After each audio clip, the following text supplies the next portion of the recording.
जय जगन्नाथ नमस्कार मु शीलभद्र शास्त्री वकिल एवं जड़े ट्रेनिंग प्राप्त मध्यस्थ ओडिशा राज्य आईन सेवा प्राधिकरण रु ट्रेनिंग पाई मध्यस्थ हिसाब रे एठी आमे आज चर्चा करिया जाउचे गोटे नुआ आईन सेमती किसी नुआ जदिओ नुहे किंतु लोकों पाई नुआ कारण लोके एथिरे अभ्यस्त हो नाहंती एवं लोके जानी नाहंती मोटामोटी अधिकांश लोकंकर एथिरे दखल नाही। तेणु एठी आसंतु आलोचना करिबा नुआ जिनसटी उपरे नुआ दिगटी उपरे सेठी हला विकल्प विवाद समाधान केंद्र बा विकल्प विवाद समाधान ताहा कौन विकल्प विवाद समाधान माने यह दुईटी पक्षर विभक्त कर दिया जायछि गोटे परमानेंट कंटिन्यूअस लोक अदालत एवं आउ गोटे अछि मध्यस्थता बा मेडिएशन सेंटर। सारा भारत रे आमे जदि चर्चा करिबा अनादि कालरू मनुष्य जेतेबेले जंगल रहउतला सेतेबेले विवाद होउतला गाँ गहली को आसिला सहर को आसिला धीरे धीरे बड़ होला सहर बढ़िला जीवनचर्या बढ़िला सेतेबेले भी विवाद होला। तो विवाद जेतेबेले होउथिला आग काले तार समाधान केमती होउथिला जेतेबेले कोर्ट कचेरी केमती नथिला सेतेबेले केमती होउथिला सेतेबेले गाँ रे थिबा मुखिया बा सरपंच बा गाँ रो जे सबुठु वयस्क लोक तांको जरिया लोक विवाद को समाधान करोउथिले। सहर रे सेई भली भाव रे साही मुखिया साही बस्तीर वयस्क लोक बा सेई जिल्लार कॉर्पोरेटर हुंतु पंचायतर मेंबर हुंतु बा जिला परिषद सदस्य हुंतु बा कौनसी मंदिर कमिटीर मुखिया हुंतु बा सेई भली जड़े मान्यगण्य लोकों जरिया रे निज निजर विवाद को लोक समाधान करुथिले एवं ताकू लोक मानि नउथिले। धीरे धीरे धीरे धीरे से सिस्टमटा आमर विलुप्त होक बसिला लोके आउ से गुड़ी को धीरे धीरे ग्रहण कलेनी कोर्ट कचेरी व्यवस्था आसिला कोर्ट कचेरी नुआ जेतेबेले थिला लोके डरुथिले किंतु धीरे धीरे धीरे धीरे थाना पुलिस कोर्ट कचेरीटा लोक मैंने एते दूर आदृत हो गले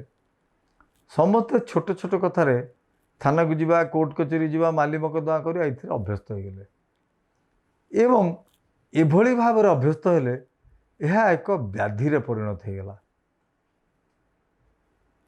मु पेशारे वकिल होइथिबारु आमर केतोटी कोर्ट रे शब्द व्यवहार करा जाए ता भीतर गोटे शब्द होची कोर्ट बाड़। कोर्ट बाड़ कहा कुआ जाए किछि लोक अछंती जो माने निकी माही प्रतिदिन कोर्ट कचेरी हतार चक्कर काटुथांती का पाई हो निज पाई हो का पाई साक्ष्य देवा को का पाई जमीनदार हवा को कौन ना कौन कारण पाई गोटे से कोर्ट हतार बुलूता तांकू कोर्ट कचेरी हता न गले भल लगे ना तो से लोक को आम कोर्ट बाड़ कही था एवं यही कोर्ट बाड़ मान जरिए मकदमार सृष्टि हुए मकदमार अंत भी हुए। ता भितर आम जदि देखिबा मकदमार अंत कोटी आरंभ कोटी कहीं कहीपर कारण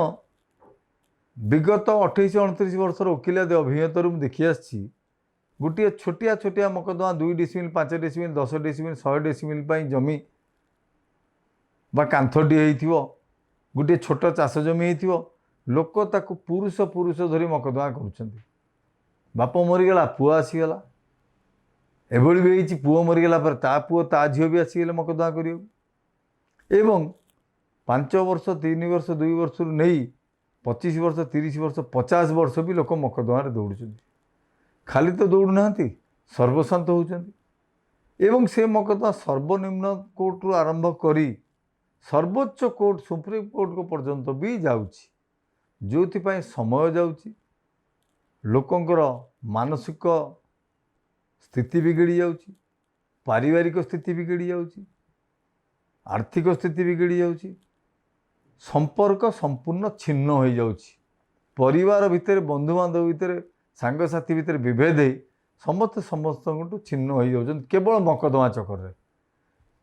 ଏଇଭଳି ଭାବରେ ଯେତେବେଳେ ମକଦ୍ଦମାର ସଂଖ୍ୟାଟା ଅନଲିମିଟେଡ଼ ହେଇ ଚାଲିଲା, ପ୍ରତିଦିନ ବଢ଼ି ଚାଲିଲା, କୋର୍ଟମାନଙ୍କରେ ବୋଝ ବଢ଼ି ଚାଲିଲା, ସଂଖ୍ୟା ବିଚାରପତିଙ୍କର କମ୍ କିନ୍ତୁ ମକଦ୍ଦମାର ସଂଖ୍ୟା ଢେର ଅଧିକ, ଯାହା ଜଣେ 2 ଜଣ 5 ଜଣ ବିଚାରପତିଙ୍କ ପାଖରେ ସମ୍ଭବ ନୁହଁ। ଜଣେ ବିଚାରପତି, ଧରନ୍ତୁ ଆମେ ଭୁବନେଶ୍ୱର କଟକ କଥା କହିବା, ଜଣେ ତଳକୋର୍ଟର ବିଚାରପତି ଅଛନ୍ତି, ତାଙ୍କ ପାଖରେ ଦେଖିଲା ବେଳକୁ ଦିନକୁ 300 400 500 200 150 ମକଦ୍ଦମା। ସେ କେତୋଟି ମକଦ୍ଦମା ଗୋଟେ ଦିନରେ କରିପାରିବେ? ନ୍ୟାଚୁରାଲି ତାଙ୍କ ପକ୍ଷରେ କଷ୍ଟସାଧ୍ୟ। ଏଇଭଳି ଭାବରେ ମକଦ୍ଦମାର ପେଣ୍ଡିଂ ଲିଷ୍ଟଟା ବଢ଼ି ବଢ଼ି ବଢ଼ି ବଢ଼ି ଚାଲିଲା। ତେଣୁକରି ୟାର ଗୋଟେ କ'ଣ ଗୋଟେ ଉପାୟ ବାହାର କରିବା ପାଇଁ, କେମିତି ଜଲ୍ଦି ସମାଧାନ ହେବ, ଲୋକ କେମିତି ଜଲ୍ଦି ନ୍ୟାୟ ପାଇବେ, ଏସବୁକୁ ଚିନ୍ତା କରି ମାନ୍ୟବର ସୁପ୍ରିମକୋର୍ଟର ତତ୍କାଳୀନ ମୁଖ୍ୟ ବିଚାରପତି ଜଷ୍ଟିସ୍ ଅହମଦି ଗୋଟିଏ ନୂତନ ଫର୍ମୁଲାକୁ ଆଣିଲେ। ଏଇଟି 1999 ମସିହାରେ ଆମର ସିଭିଲ୍ ପ୍ରୋସିଜିଓର କୋଡ୍ 99 ସେକ୍ସନରେ ଗୋଟିଏ ସଂଶୋଧନ ଅଣାଗଲା। ସେଇଥିରେ ଆଗରୁ ଥିଲା ଆର୍ବିଟ୍ରେସନ୍ ବା ଆର୍ବିଟ୍ରେଟରଙ୍କ ଜରିଆରେ ଯେଉଁ ବ୍ୟବସାୟିକ ମକଦ୍ଦମା ବ୍ୟକ୍ତି ହେଉଥିଲା ବା ପଇସା ପତ୍ର କାରବାରିକ ମକଦ୍ଦମା ହେଉଥିଲା, ସେଗୁଡ଼ିକ ଆର୍ବିଟ୍ରେଟର ବା ଆର୍ବିଟ୍ରେସନ୍ ଜରିଆରେ ହେଉଥିଲା। ତାର ଗୋଟେ ସୀମିତ ପରିଧି ଥିଲା। ତା ଭିତରେ ସେଇ 99 ସେକ୍ସନ୍ ଭିତରେ ବା ଧାରା ଭିତରେ ଗୋଟିଏ ଜିନିଷ ଯୋଡ଼ି ଦିଆଗଲା, ମଧ୍ୟସ୍ଥତା ବା ମେଡ଼ିଏଟର ବା ମେଡ଼ିଏସନ୍ ସେଣ୍ଟର।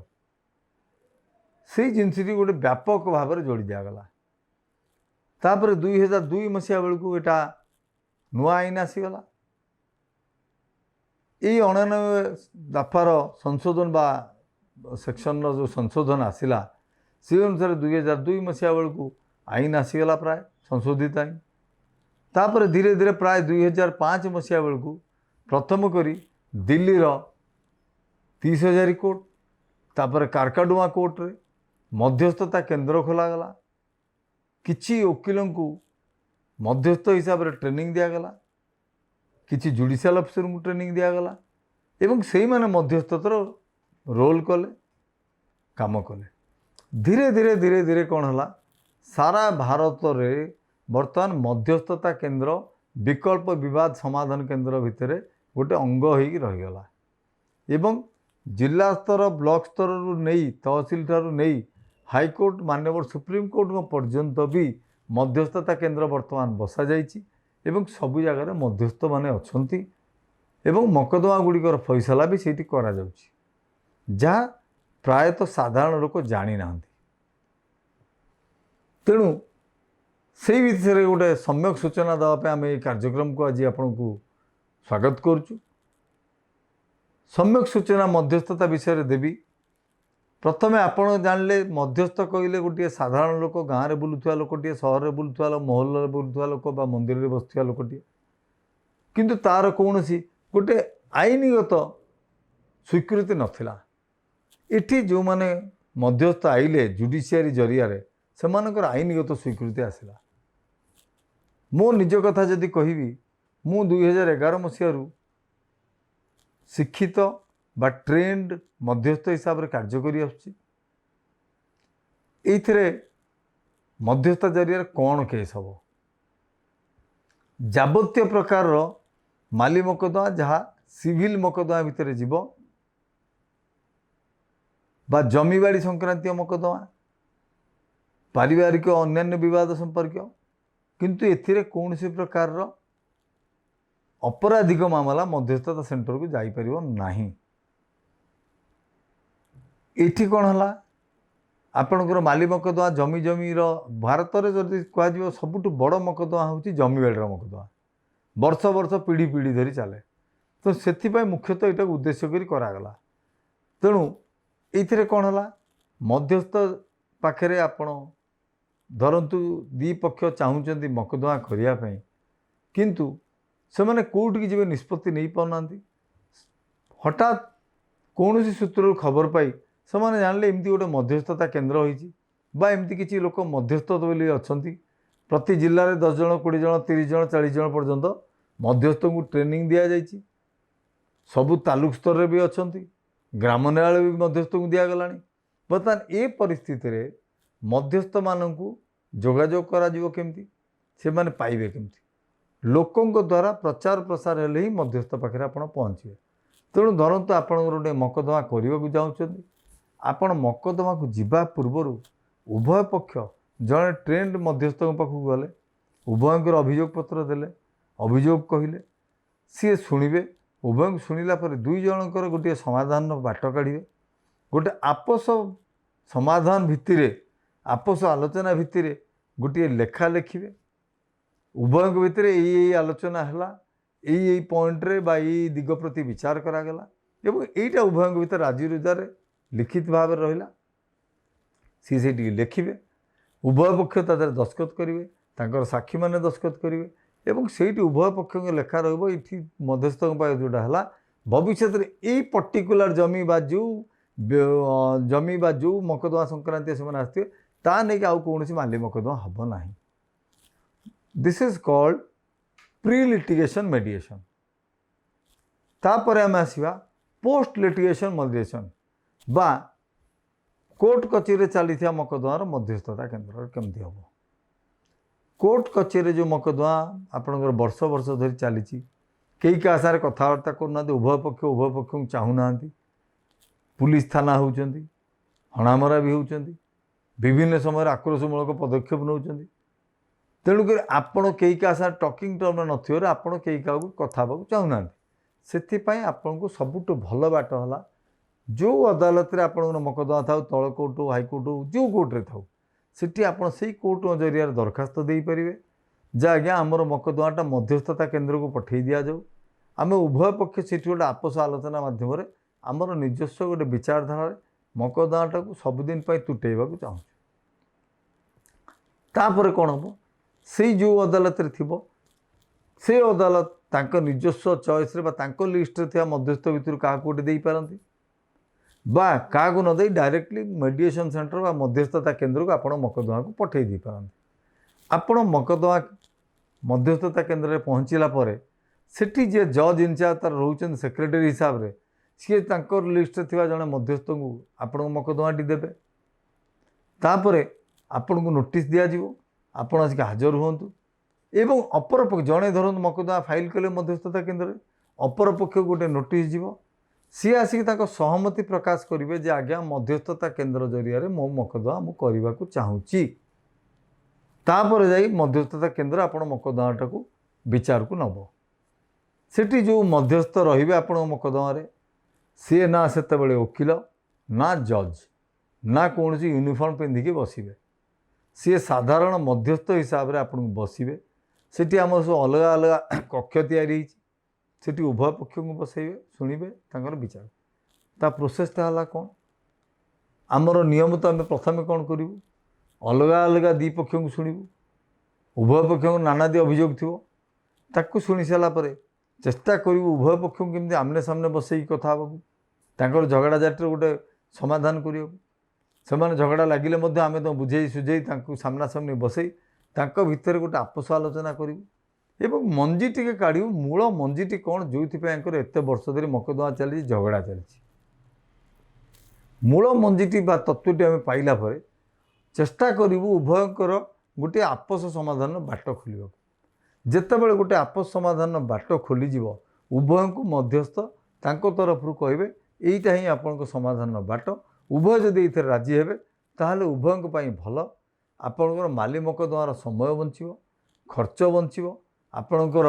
भविष्य पीढ़ी संपूर्ण रूप से विवाद मुक्त आपणकर पारिवारिक अशांति दूर हम कोर्ट कचेरी समय बंचो एवं तादरे आपड़ सबुठ बड़ कथा है मूल्यवान समय सांगू आप पैसा भी बंचो जहाँ लोक जिदा जिदे जमी बाड़ी बिक्री करके भी मकदमा करती तेणुक से मध्यस्थता केन्द्र जो समाधान है सेटा लेखापढ़ा आकार रुभय पक्ष दस्खत करेंगे से पक्ष को वकिल मैंने करेंगे साधारणतः मध्यस्थता केन्द्र आम वकिलों को एंटरटेन करूना ये दी पक्ष भितर हेले तुटी जबार समाधान और बाटटा टे जल्दी हुए लीगल प्रोसेस को गले पुणी से कोर्ट कचेरी कथा आसो तेणुक प्रायतः दी पक्ष को बसई दी पक्ष भितर होता बदर समाधान करने बाट खोजा जाए तेणुक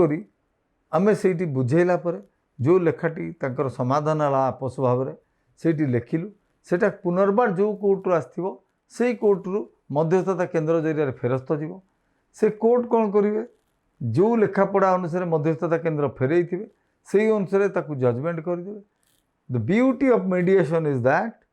जहाँ मध्यस्थता केन्द्र जरिए थरे समाधान हो गला सेटा सबुदिन होगला ता विरुद्ध में कौन अपील हम ना ता विरुद्ध में आउ कौन से पर्टिकुलर मकदमा बा से पर्टिकुलर जमीबाड़ी संक्रांति मकदमा को लेकिन